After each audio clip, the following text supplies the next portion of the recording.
Living by faith. The keeping power. The power that is able to save you is also able to keep you when you believe. You are kept by the power of God through faith unto salvation. 1 Peter 1 verse 5.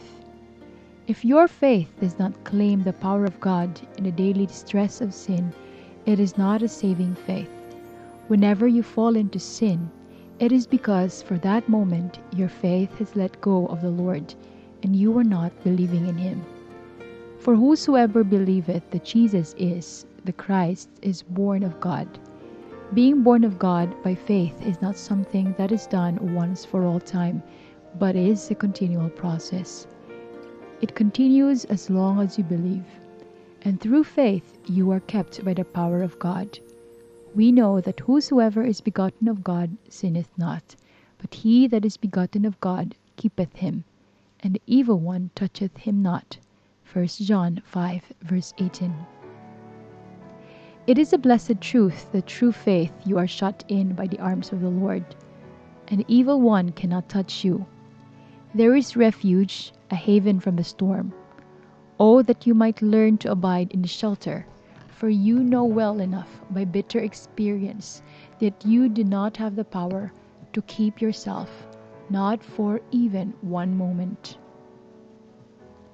Even in this world of sin and wickedness, through faith, you can be kept from the iniquity that surrounds you,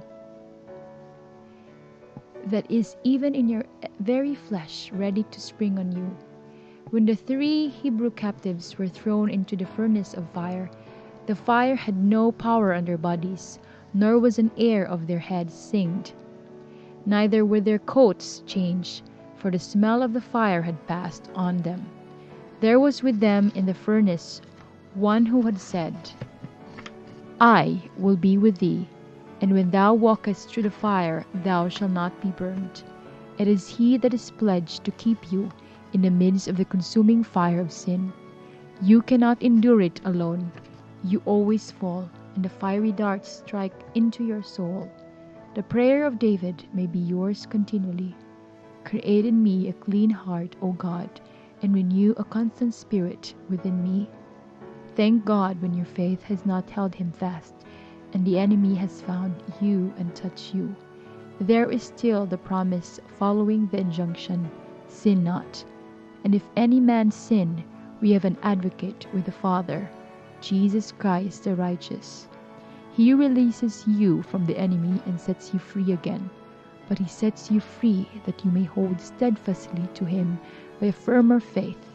The bitterness of sin you are taught your own weakness and worthlessness, and in the sweetness of his forgiveness you are taught his power to save.